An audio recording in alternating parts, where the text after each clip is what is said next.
लेकिन तक्षक ना आवे, वो इंद्र के सिंहासन के नीचे।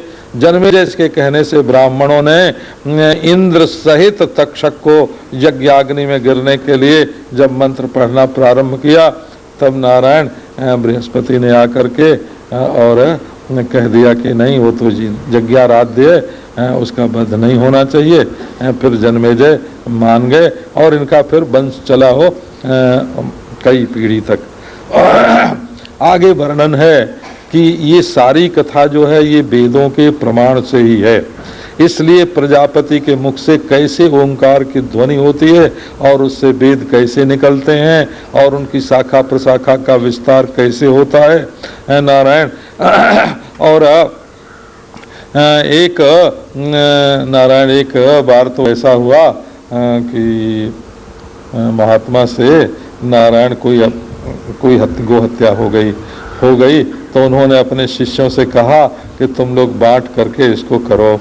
नारायण छोटे छोटे उनके ब्रह्मचारी शिष्य थे, सो उनमें से याज्ञवल्क्य जी बोले कि इनमें नारायण क्या नाम है, इनमें ये क्या करेंगे प्रायश्चित, मैं अकेला ही प्रायश्चित कर दूंगा। इस पर गुरुजी नाराज हो गए और नाराज हो गए तो उन्होंने कह दिया कि तुमने हमसे जो वेद पढ़ा है सो हमारा वापस करो। नाराज क्यों हो गए गुरुजी का? उन्होंने अपने भाइयों को, ब्रह्मचारियों को, गुरु भाइयों को अपने से छोटा समझा और अपने को बड़ा समझा। नारायण अभिमान हुआ उनमें। तो गुरु लोग जो हैं वो अभिमान को नापसंद करते हैं। अब उन्होंने उसको वापस करवाया। फिर उनके उगले हुए वेद से तैत्तिरीय शाखा जो है ये बनी। इस प्रकार शाखा प्रशाखा पुराण महापुराण ये सबके बने। अब पुराणों की चर्चा में जब मार्कंडेय पुराण की चर्चा आई तब सौनक जी ने पूछा कि वो तो अभी इसी कल्प में हुए हैं नारायण, उन्होंने महाप्रलय कैसे देखा? तब मार्कंडेय का चरित्र आया, वो कैसे भगवान का भजन करते थे और कैसे दीर्घायु हुए और पुराणाचार्यता की प्राप्ति हुई। तो जब वो तपस्या कर रहे थे तो वहाँ नर नारायण जो हैं वो उनके सामने प्रकट हुए। उन्होंने नर नारायण की स्तुति की और नर नारायण ने पूछा कि तुम क्या वरदान मांगते हो? वो बोले कि मैं तो माया का दर्शन करना चाहता हूँ। बोले अरे बाबा मेरा दर्शन कर, माया का दर्शन करके क्या करेगा? सो माया शब्द का प्रयोग भागवत में जहाँ जहाँ आया है उसकी व्याख्या करने के लिए ये असल में प्रसंग है कि एक अनहुई बात को माया दिखा देती है, उसी को माया कहते हैं। अब मार्कंडेय जी एक दिन पुष्पबहा नदी के तट पर और एक शिला पर महाराज बैठ के ध्यान कर रहे थे। वो नारायण ने तो माया देखने का वरदान दिया ही था। सो देखा उन्होंने कि चारों ओर बादल उठ रहे हैं और आंधी आ रही है, गर्जना हो रही है, मेघ बरस रहे हैं। सो नारायण सारी धरती डूब रही है। अब वो उसमें बहने लगे और बहते बहते उन्होंने बड़ा भारी समुद्र पार किया। अब वो महाराज कभी देखें कि कोई मगर हमको खा गया, फिर देखें कि कभी उगल गया, मरे तो है नहीं। नारायण तरह तरह की लीला उसमें देखें और बरसों बीत गए, जुगों बीत गए उसमें भटकते हुए। अंत में उन्होंने देखा कि एक बड़ का पीपल का पेड़ है और उसके पत्ते पर नारायण एक छोटा सा बालक शयन कर रहा है। अब समुद्र के बीच में एक टीला, टीले पर पेड़ के एक पत्ते पर बालक। बड़ा आश्चर्य हुआ। जब पास गए महाराज तो उसकी सांस के साथ बालक के भीतर चले गए। अब वहाँ जाके देखें तो कोटि कोटि ब्रह्मांड नारायण भी देखा कि उसमें भारतवर्ष भी है, हिमालय भी है, पुष्पबहा नदी भी है, उनका आश्रम भी है, वहाँ बैठ के वे ध्यान भी कर रहे हैं, ऐसा भी देखा। अब महाराज सांस के साथ बाहर निकले और फिर समुद्र में डूबने उतराने लगे। अब नारायण थोड़ी देर के बाद कहीं कुछ नहीं, उन्होंने देखा कि मैं तो अपनी उसी शिला पर बैठ के ध्यान कर रहा हूँ और अभी थोड़ा सा समय ही बीता। जरा से हृदय के स्थान में इतनी बड़ी दुनिया देख लेना नारायण, और जरा से काल में इतना बड़ा काल देख लेना नारायण, और अपने को ही जन्मते मरते देख लेना, ये माया का खेल है और यही वो सबको दिखा रही है नारायण। सबको माया जो है ऋतेर्थम जत प्रतीयेत न प्रतीयेत चात्मना, ये माया दिखा रही है। सो उन्होंने देखा, अरे बड़ी भारी माया देखी, आश्चर्य में पड़ गए। अब फिर भजन करने लगे भगवान का। थोड़े दिनों के बाद गौरी शंकर उस रास्ते से निकले तो नारायण गौरी ने कहा शंकर जी से कि ये ब्राह्मण तपस्या कर रहा है, आप चल करके इसको वरदान दीजिए। शंकर जी ने कहा ये तो भगवान के ध्यान में मग्न है, इसको कुछ चाहिए नहीं, लेकिन फिर भी एक भक्त के साथ चल के वार्तालाप करने में आनंद ही आनंद है। अब वो आए तो वो तो नर नारायण का ध्यान कर रहे थे, शंकर जी की ओर देखा ही नहीं। अब शंकर जी ने नर नारायण के ध्यान को हटा दिया उनके हृदय से नारायण, क्योंकि अंतःकरण में जो वस्तु होगी महाराज उसको तो हटाया भी जा सकता है, बदला भी जा सकता है, बढ़ाया भी जा सकता है। ये तो एक शुद्ध आत्म तत्व ही ऐसा है जो न बढ़ाया जाता, न घटाया जाता, न बदला जाता। वो तो ज्यों का त्यों, ध्यान तो टूट गया। देखा शंकर जी, उन्होंने नमस्कार किया, स्तुति की, और शंकर जी ने कहा कि महाराज आप वरदान मांगो हमसे। अब उन्होंने कहा महाराज हमको तो कुछ नहीं चाहिए। बहुत आग्रह करने के बाद नारायण शंकर जी ने अपनी ओर से कहा कि तुम पुराण के आचार्य हो जाओगे, मार्कंडेय पुराण बनाओगे और तुम्हारी आयु बहुत लंबी होगी, चिरजीवियों में से तुम एक होगे, और नारायण के प्रति तुम्हारे हृदय में भक्ति रहेगी और मेरे प्रति भी भक्ति रहेगी, और नारायण भक्तों के प्रति भी भक्ति तुम्हारे हृदय में रहेगी। मार्कंडेय जी के कहने पर ये तीन बात शंकर जी ने उनको बताई। नारायण की भक्ति बनी रहेगी और नारायण भक्तों की भक्ति बनी रहेगी और शंकर जी के प्रति भी भक्ति रहेगी। सो इसी नारायण मनवंतर में मार्कंडेय जी हुए हैं और उन प्रलय वलय कुछ नहीं हुआ, वो तो भगवान की माया ने उनको प्रलय दिखा दिया। इसके बाद वर्णन है महाराज की जो भगवान की मूर्ति बनाई जाती हैं ये कैसी हैं, कि ये तो विश्व विराट का स्वरूप ही है। नारायण भगवान का स्वरूप ये साक्षात विराट है और हिरण्यगर्भ लोक जो है वो उनके सिर में रहता है और आँखों में सूर्य चंद्रमा रहते हैं। जैसा विराट का रूप है महाराज, ये जीव का जो निर्मल तत्व है वो कौस्तुभ मणि के रूप में उनके कंठ में रहता है। तेजस तत्व जो है ये सुदर्शन चक्र है। इस प्रकार महाराज ये जो भगवान की मूर्ति बनाई जाती है वो मूर्ति में भी असल में विराट तत्व का ही सन्निवेश होता है। इसके बाद महाराज सूर्य के जो 12 रूप होते हैं उनका वर्णन किया गया है। 12 महीने में कैसे कैसे सूर्य की उपासना करनी चाहिए और क्या क्या उनका नाम होता है, क्या रूप होता है, क्या गण होता है, गणों का क्या काम होता है, ये सब वर्णन किया हुआ है नारायण। उसके बाद श्रीमद् भागवत की पूरी विषय सूची है नारायण। कैसे राजा नारद और व्यास का मिलन और सुखदेव और राजा परीक्षित का संवाद, सुखदेव जी का आगमन और ध्यान आदि की पद्धति, कैसे श्रवण का निरूपण है कि उसमें मन की एकाग्रता चाहिए और श्रद्धा चाहिए और मनन चाहिए, और फिर कैसे तृतीय स्कंध के पूर्वार्ध में सर्ग का प्रपंच है, आसुर सर्ग और दैव सर्ग। आसुर सर्ग में नारायण हिरण्याक्ष आदि और दैव सर्ग में कर्दम कपिल आदि का इनका वर्णन है। चतुर्थ में महाराज दत्तात्रेय जी की उत्पत्ति, दक्ष का जाग, ध्रुव की कथा और बेन पृथु और प्राचीन वर्ही और प्राचीतस। पंचम स्कंध में भूगोल खगोल का वर्णन। छठे स्कंध में अजामिल आदि की कथा, 7वें में प्रहलाद की, 8वें में समुद्र मंथन और बलि की, 9वें में वैवस्वत मनवंतर के विभिन्न राजाओं की, भगवान के अनुयायियों की, राम आदि अवतारों की, 10वें स्कंद में श्री कृष्ण का चरित्र, 11वें स्कंद में मुक्ति का प्रपंचन, 12वें स्कंद में आश्रय स्कंद। इस प्रकार ये श्रीमद् भागवत जो है ये संपूर्ण वेद वेदांत का सार है। सर्व वेदांत सारम यत् तद भागवत मिष्यते तद रसामृत तृप्तस्य नान्यत्र स्याद रतिः क्वचित। संपूर्ण वेद वेदांत का जो सार है उसका नाम है भागवत।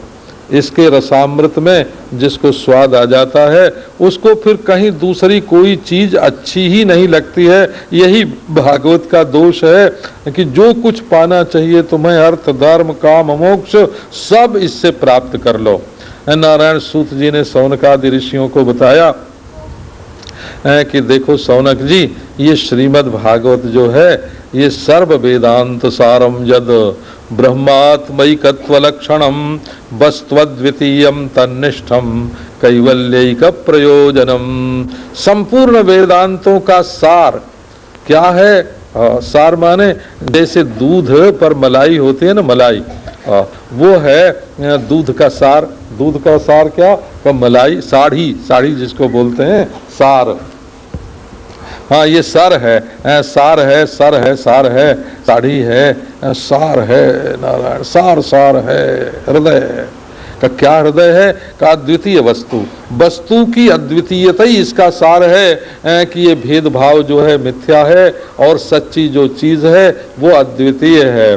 बोले कि ठीक है कोई होगी वो, कब बोले नहीं, ब्रह्मात्मैकत्व लक्षणम, ब्रह्म और आत्मा की एकता ही उस अद्वितीय वस्तु का लक्षण है। उसकी पहचान क्या है? कि जहाँ ब्रह्म और आत्मा दो नहीं रह जाते। नारायण, एकता का बोधक, नित्य सिद्ध एकता का बोधक जो है यही भागवत का लक्षण है। सर्व वेदांत सारंजद ब्रह्मात्मैकत्व लक्षणम वस्त्वद्वितीयम तन्निष्ठम कैवल्यैक प्रयोजनम। उसी में श्रीमद् भागवत की परिसमाप्ति है और इसका प्रयोजन है कैवल्य। सायुज्य सारूप्यादि इसका प्रयोजन नहीं है, कैवल्य है। कैवल्य भी योग दर्शन का जो होता है वो जैसे एक मनुष्य अपने को सबसे अलग करके गुफा में बैठ जाए और झरोखे से झांकता रहे और देखे शांति शांति शांति शांति, समाधि का दृष्टा हो जाए। अब अलग अलग आत्मा जो हैं वो समाधि के दृष्टा हो करके उसको देखते रहते हैं। तो कैवल्य में है तो अकेले नारायण, परंतु वहाँ प्रकृति समाधि अलग है और उसमें भगवदाकार वृत्ति का भी निरोध हो गया है और दृष्टा देख रहा है और अनेक है। परंतु वेदांत की जो नारायण वेदांत का जो कैवल्य है वो कैवल्य दूसरा है। वहाँ तो आत्म ब्रह्म के सिवाय दूसरी कोई वस्तु ही नहीं है। नारायण चाहे दिखे चाहे न दिखे कोई फर्क नहीं पड़ता है, भान होए कि न होए, क्योंकि यहाँ जो समाधि है वो अद्वितीय बनाती नहीं है। जथा ही भानो हृदयो नृचक्षुषाम तमो निहन्यात् न तो सद्विधत्ते।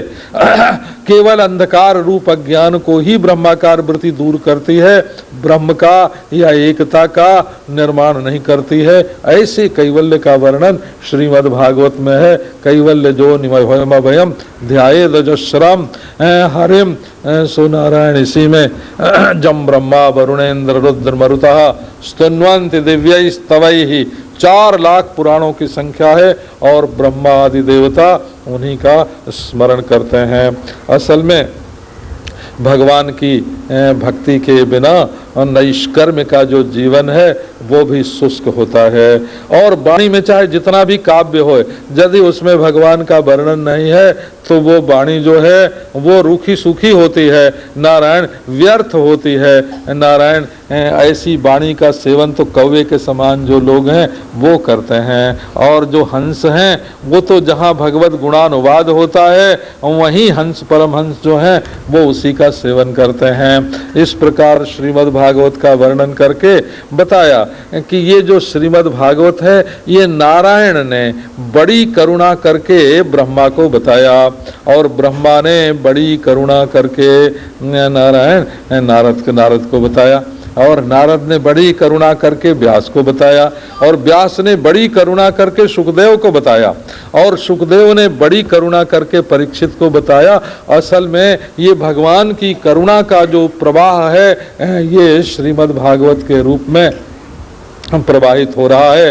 अंत में इसका नारायण इसका उपसंहार ऐसे किया गया, भवे भवे यथा भक्ति ही पादयोस्तव जायते तथा कुरुष्व देवेश दासो हम ते यतः प्रभो नाम संकीर्तनम यस्य सर्व पाप प्रणाशनम प्रणामो दुख शमनः तम नमामि हरिम परम। इस श्लोक को सब लोग बोलते हैं। इसका अर्थ क्या है कि जैसे जन्म जन्म में भगवान के चरण कमलों में हमारी भक्ति बनी रहे, हे प्रभु हमारे लिए ऐसा ही कर दो, क्योंकि तुम हमारे स्वामी हो और हम तुम्हारे दास हैं।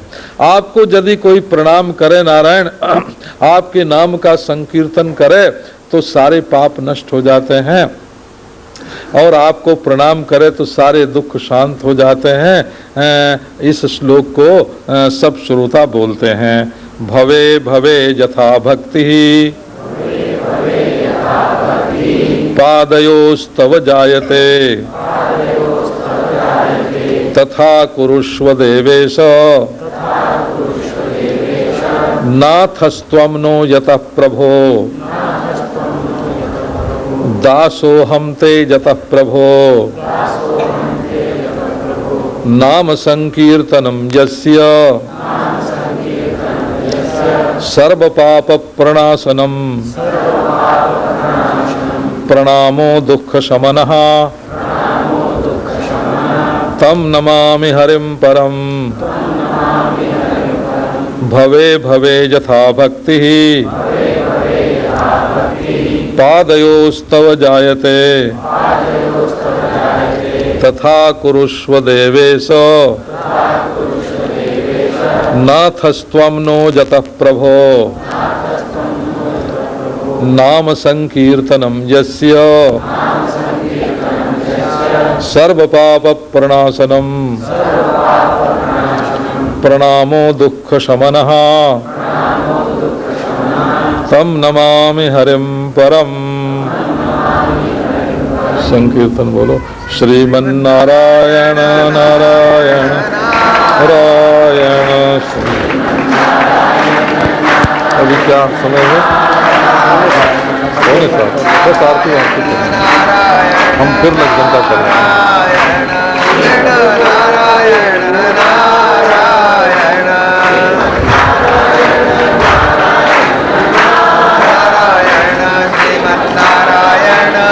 नारायण नारायण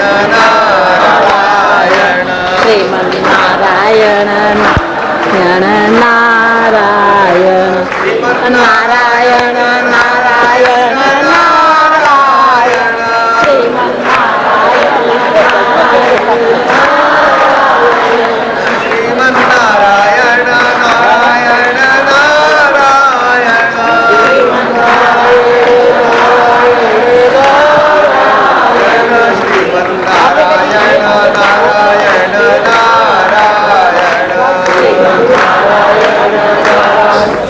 आज नहीं मालूम पड़ेगा तो कल सही, कल नहीं तो कभी सही। आपको ये अनुभव जरूर होगा कि आपके जीवन में भगवान ने प्रवेश किया है। ये बांगमयी मूर्ति है भगवान की और इसको यही आशीर्वाद है कि जो सुनेगा उसके हृदय में भगवान और भगवान की भक्ति बढ़ेगी, आवेगी। नहीं होगी तो आवेगी और होगी तो बढ़ेगी। इसकी महिमा मूल रूप से यही है। अब इसके लिए कोई रुपया पैसा, कोई भेंट पूजा, ये कोई इसकी कीमत नहीं है। इसके बदले दुनिया की कोई संस्था, की कोई समाज, की कोई सेवा इसकी बराबरी नहीं कर सकते। ये कोई बेचने की वस्तु नहीं है। और न तो इसकी कीमत करके इसका मूल्य महत्व बताना चाहिए। तो आप लोग किसी प्रकार का चढ़ावा भेंट श्रीमद् भागवत पर न रखें। हाँ, मेरी इच्छा ये है कि आप लोग कोई नियम लें अपने जीवन में, और वो सब के सब ये नियम लें, जो भगवान के नाम का मंत्र का जप करते हैं उसको थोड़ा बढ़ा दें, और जो नहीं करते हैं वो आज से भगवान का नाम लेने का अपने जीवन में व्रत ले लें, पूजा करने का व्रत लें, ध्यान करने का व्रत लें, दर्शन करने का व्रत लें, कोई पाठ करने का व्रत लें। एक नियम आप ले लें, और वो मेरे लिए नहीं, वो भागवत की दक्षिणा के लिए नहीं, बल्कि अपने कल्याण के लिए, अपने मंगल के लिए अपने जीवन में कोई न कोई नियम लेना चाहिए। ऐसी ही मेरी इच्छा है, प्रार्थना है, इच्छा भी है आपसे, क्योंकि साधु है, भिक्षा मांगने का तो अर्थ नहीं है। हाँ, तो आप लोग मन ही मन ये भिक्षा दीजिए हमको कि आज यहाँ से कोई नियम लीजिए, कोई नियम अपने मन में लीजिए, कोई वस्तु छोड़िए, कोई आपके अंदर बुराई हो तो उसके त्याग का संकल्प लीजिए, कोई अच्छाई ग्रहण कीजिए। आपके जीवन के लिए ये श्रीमद् भागवत जो है ये खजाना रूप बने। नहीं तो भागवत यदि पढ़ सकते हो तो आप एक अध्याय पढ़ने का ही नियम ले लीजिए, और एक अध्याय न पढ़ सके तो 5 श्लोक रोज पढ़ते जाइए, और भगवान के किसी नाम का, किसी मंत्र का, मैं कोई मंत्र बताता नहीं, कोई नाम बताता नहीं, और वो तो एकांत की बात होती है। आप अपने मन से ही शुरू कर दीजिए, तो आगे चलकर भगवान भी मिलेंगे, भक्ति भी मिलेगी, ज्ञान भी मिलेगा, सद्गुरु की आवश्यकता होगी तो वो भी मिलेंगे, आपका परम कल्याण होगा। ओम शांति शांति। अच्युतं केशवं राम नारायणं दामोदरं वासुदेवं श्रीधरं माधवं गोपिकावल्लभं जानकी नायकं रामचन्द्रं भजे। अच्युतं केशवं राम नारायणं दामोदरं वासुदेवं श्रीधरं माधवं जानकी नायकं रामचन्द्रं भजे। अच्युतं केशवं नारायणं दामोदरं वासुदेवं हरे। श्रीधरं माधवं गोपिकावल्लभं जानकी नायकं रामचन्द्रं भजे। श्री कृष्ण बलदेव की जय, गोविंद महाराज की जय।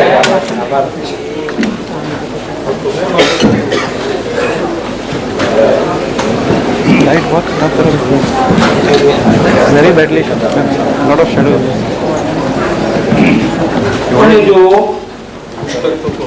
ये जो भागवत की सप्ताह करके हमें जो भी श्रवण करने का मौका दिया है, और सबसे बड़ी बात तो ये है, ये जुलाई का महीना है जो एक दिन भी बरसात रुकती नहीं, और आप लोगों ने जो महाराज जी की कृपा से ये नियम उठाया और भागवत का एक एक शब्द ग्रहण किया, उनके लिए महाराज जी की हमारे ऊपर बहुत बड़ी कृपा है, जो बड़े प्रेम पूर्वक ये सब उन्होंने हमें सुनाया और हमने ग्रहण किया। अभी अभी महाराज जी ने जो आपको कहा कि मुझे भागवत की दक्षिणा के लिए आप अपना यहाँ से जाने के पहले कोई भी एक नियम ले लीजिए, जो मुझे उम्मीद है कि जितने भी यहाँ पे भक्तजन है, कोई भी अपने मन में ऐसी ठानेगा तो जरूर वो नियम ले लेंगे। उसके लिए मैं आप सब लोगों का आभारी हूँ। जय। अब आपको बच्चू भाई कुछ कहेंगे। भाई भाटिया जी ने हमारे सामने बहुत सुंदर बातें कही। आप सबकी ओर से मैं उनके प्रति आभार व्यक्त करता हूँ। आप जानते हैं इतना सुंदर आयोजन गए वर्ष में उन्होंने प्रेमपुरी आश्रम में किया था, और ये दफे इधर बिरला क्रीड़ा केंद्र के अंदर पूरी सुविधा हमें बैठने की प्रवचन सुनने की वगैरह उन्हें करवाई। महाराज जी के तो उनके ऊपर बहुत बड़ी कृपा हम लोग के ऊपर भी है। इतना सुंदर आयोजन जो भाटिया परिवार ने किया, उसमें उन्होंने जो योगदान दिया, उनके लिए प्रेमपुरी अध्यात्म विद्या भवन की ओर से, आप सबकी ओर से मैं उनको खासकर धन्यवाद देता हूँ और भगवान से प्रार्थना करता हूँ कि ऐसा ही और आयोजन भी उनके जीवन के अंदर चरितार्थ हुए और हमारे सामने उनके अंदर मोह होता है, अर्जुन को मोह बताया गीता के अंदर, उसका निराकरण किया और जो मृत्यु का भय है हमारे जीवन में उसको अभय देने के लिए श्रीमद् भागवत है। और वो बात उनको जो महाराज जी के चरणों से वहाँ सुनने को मिली, उनके लिए उनके चरणों में आप सबकी ओर से प्रार्थना है कि आप कोशिश करके भी महाराज जी को कष्ट दे न दे, प्रार्थना करने की और नजदीक आके पैर छूने की आप अपने मनी मन में उनके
माता वायु से उसका दर्शन करने के लिए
सेमिनार